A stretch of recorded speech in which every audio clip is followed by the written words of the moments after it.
നമുക്ക് ഒത്തിരി പേഷ്യൻസ് നമുക്ക് പല സ്ഥലത്തുനിന്ന് സ്കാനൊക്കെ ചെയ്തിട്ട് വരാറുണ്ട്, എന്നിട്ട് കാണിക്കാറുണ്ട് ഡോക്ടർ ഇതുകൊണ്ടോ കിഡ്നിയിൽ മുഴുവൻ കല്ലാണ്, പക്ഷേ എനിക്ക് ഇതുവരെ വേദന വന്നിട്ടില്ലല്ലോ, എന്തെങ്കിലും ചെയ്യണം അങ്ങനെയൊക്കെ ചോദിച്ചുകൊണ്ട്. അപ്പോൾ നമുക്ക് ഈ കിഡ്നി സ്റ്റോൺസും അതിൻ്റേതായിട്ടുള്ള കുറച്ച് രോഗലക്ഷണങ്ങളെ പറ്റി ഒന്ന് നമുക്ക് സംസാരിക്കാം. കിഡ്നിയിൽ ഈ സ്റ്റോൺസ് ഉണ്ടായി കഴിയുമ്പോൾ അത് ആദ്യം വളരെ ചെറിയ സ്റ്റോൺ ആയിരിക്കും. ഇത് കഴിഞ്ഞ് സമയം തോറും അത് പതുക്കെ പതുക്കെ വളർന്നു വരികയാണ് ചെയ്യാറ്. സാധാരണ ഉണ്ടാകുന്നത് കൂടുതലും കിഡ്നിക്കകത്താണ് സ്റ്റോൺ. ചെറിയ ഒരു ശതമാനം ആൾക്കാരിൽ മാത്രം ചിലപ്പോൾ മൂത്രസഞ്ചിയിലും സ്റ്റോൺ ഉണ്ടാകാറുണ്ട്. കൂടുതലും നമ്മൾ കണ്ടുവരുന്ന കിഡ്നിയിൽ സ്റ്റോൺ ഉണ്ടായിട്ട് അത് യൂറിൻ്റെ കൂടെ അത് ഇറങ്ങി വന്ന് കിഡ്നിയുടെ ട്യൂബിൻ്റെ അകത്ത് വരിക, ചിലപ്പോൾ അവിടെ സ്റ്റക്കാവാം, ഇല്ലെങ്കിൽ അത് അതിൽ കൂടെ ഇറങ്ങി വന്ന് മൂത്രസഞ്ചിയിലെത്തി അത് മൂത്രസഞ്ചിയിൽ കിടക്കാം, അല്ലെങ്കിൽ ചിലപ്പോൾ അത് മൂത്രസഞ്ചിയിലൂടെ മൂത്രത്തിൽ കൂടെ അത് പുറത്തോട്ട് വരുന്നതായിട്ട് കാണാം.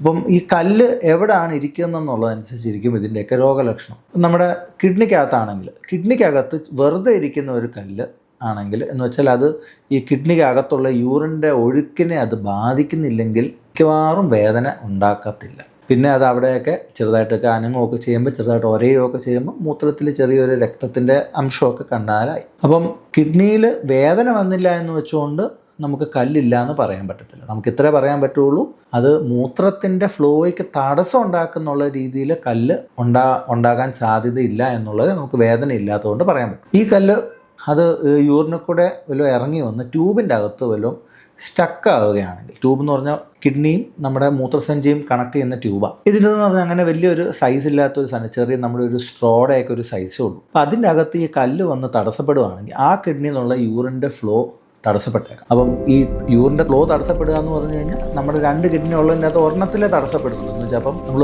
മൂത്രസഞ്ചിയിൽ നിന്ന് നമ്മൾ മൂത്രം ഒഴിക്കുമ്പം യൂറിൻ ഉണ്ടാകും. കാരണം മറ്റേ സൈഡിലുള്ള കിഡ്നിക്ക് കുഴപ്പമില്ലാത്തതുകൊണ്ടും നമുക്ക് ആ സൈഡിൽ തടസ്സമില്ലാതെ യൂറിൻ വരുന്നതുകൊണ്ട് യൂറിൻ്റെ അളവ് പുറത്തോട്ട് വരുന്നുണ്ടാകും. പക്ഷേ നമുക്ക് ഉള്ളിൽ നടക്കുന്ന എന്താണെന്ന് നമുക്ക് അറിയത്തില്ല.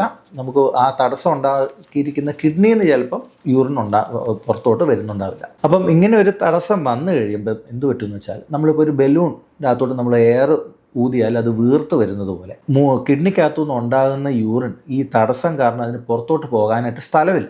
അതുകൊണ്ട് തന്നെ ഈ യൂറിനകത്ത് കെട്ടിക്കിടന്ന് പ്രഷർ കൂടി ഈ കിഡ്നി പതുക്കെ ബലൂൺ പോലെ വീർക്കാൻ തുടങ്ങും. ഈ വീർക്കാൻ തുടങ്ങുമ്പോഴാണ് നമുക്ക് സാധാരണ ഈ അസഹനീയമായ വേദന വരിക. അപ്പം ആ വേദന എന്ന് പറഞ്ഞു കഴിഞ്ഞാൽ സാധാരണ ഭയങ്കര വേദനയാണ്. നമുക്ക് സാധാരണ ഏത് വശത്താണോ ആ സൈഡിലെ എളിയിന്ന് നമ്മുടെ വൃഷ്ണങ്ങളിലോട്ടോ അല്ലെങ്കിൽ മൂത്രം ഒഴിക്കുന്ന അങ്ങോട്ടോ ഉള്ള ഒരു ഡയറക്ഷനിലാണ് ഈ വേദന വരിക. ഈ വേദന നല്ല വേദനയാണ്, അസഹനീയമാണ്. സാധാരണ ഇതിൻ്റെ പേഷ്യൻ്റ് വേദന സഹിക്കാൻ വയ്യാതെ അങ്ങോട്ടും ഇങ്ങോട്ടും കിടന്ന് ഉരുണ്ട് മറിയാണ് സാധാരണ ചെയ്യാറ്. എന്ത് പറ്റുമെന്ന് വെച്ചാൽ, ഈ പ്രഷർ കൂടി അതൊരു ഈ വേദന നന്നായിട്ട് ഉണ്ടാകുന്ന ഒരു അവസ്ഥ വരും. കുറച്ച് കഴിയുമ്പോൾ എത്തുമെന്ന് വെച്ചാൽ നമ്മുടെ ഈ ബോഡിക്ക് തന്നെ, നമ്മുടെ കിഡ്നിക്ക് തന്നെ മനസ്സിലാവും വേദന എടുക്കുന്നുണ്ട്, ഈ പുറത്തോട്ട് നമ്മൾ ഈ പ്രഷർ കൂട്ടി കല്ലിനെ തള്ളിവിടാൻ നോക്കുന്നുണ്ട്, പറ്റുന്നില്ല എന്നുള്ളത്. കുറച്ച് കഴിയുമ്പം ഈ പ്രഷർ കൂടി നമ്മുടെ ഈ കിഡ്നിക്കകത്തോട്ടുള്ള രക്ത ഓട്ടം തന്നെ ചിലപ്പോൾ കുറച്ച് കുറഞ്ഞു വരും. അപ്പോൾ കുറയുമ്പോൾ എന്ത് പറ്റുമെന്ന് വെച്ചാൽ, നമ്മുടെ ഈ പുതിയതായിട്ട് യൂറിൻ ആ കിഡ്നിയിൽ നിന്ന് ഉൽപ്പാദിക്കുന്നതിൻ്റെ എമൗണ്ട് കുറയും. അത് കുറയുമ്പോൾ തന്നെ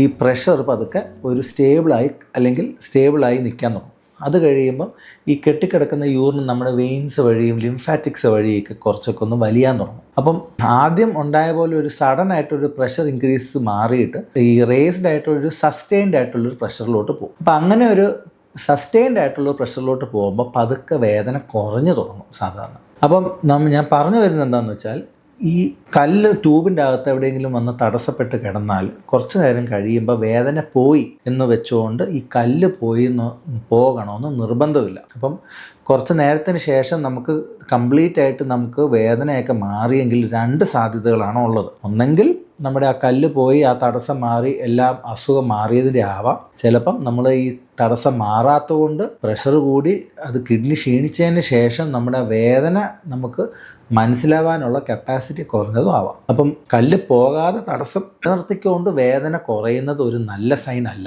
അത് നമ്മുടെ കിഡ്നി ഇറിവേഴ്സിബിൾ ആയിട്ടുള്ള പ്രവർത്തന ശേഷി കുറവ് സംഭവിക്കുന്നു എന്നുള്ളതാണ് അതിൻ്റെ അർത്ഥം. അപ്പം കല്ലോ അല്ലെങ്കിൽ കല്ലിൻ്റെ വേദനയ്ക്കോ ട്രീറ്റ്മെൻറ്റ് എടുക്കുന്ന ആൾക്കാർ പലപ്പോഴും നമ്മൾ കാണാറുള്ളതാണ്, മെഡിസിൻസ് കൊടുത്ത് വേദന പോയതിന് ശേഷം നമ്മളെ കാണിക്കാൻ വരാറില്ല. അത് പക്ഷേ വളരെ ഡേഞ്ചറസ് ആയിട്ടുള്ളൊരു കാര്യമാണ്. കല്ല് പോയിട്ടുണ്ടെങ്കിൽ കുഴപ്പമില്ല, പക്ഷെ കല്ല് പോകാതെ അത് കിഡ്നിയുടെ പ്രവർത്തനശേഷി കുറഞ്ഞതുകൊണ്ട് വേദന കുറഞ്ഞതാണെങ്കിൽ പിന്നെ നമുക്കത് കണ്ടുപിടിക്കാൻ പറ്റത്തില്ല. അതുകൊണ്ടാണ്. അപ്പം വേദന തുടങ്ങിക്കഴിഞ്ഞ് അതിന് ട്രീറ്റ്മെൻറ്റ് എടുക്കുകയാണെങ്കിൽ ആ വേദന പോയാലും പോയില്ലെങ്കിലും ഒരു ഡോക്ടറിനെ കാണിച്ച് കല്ല് പോയി എന്നുള്ളത് ഒരു സ്കാനർ ടെസ്റ്റ് എന്തെങ്കിലും ചെയ്ത് ഉറപ്പ് വരുത്തുക. നമുക്ക് വേദന ഇല്ല എന്ന് വെച്ചുകൊണ്ട് കല്ല് പോയി എന്ന് നമുക്ക് 100% ഉറപ്പിക്കാനായിട്ട് മാർഗമൊന്നുമില്ല.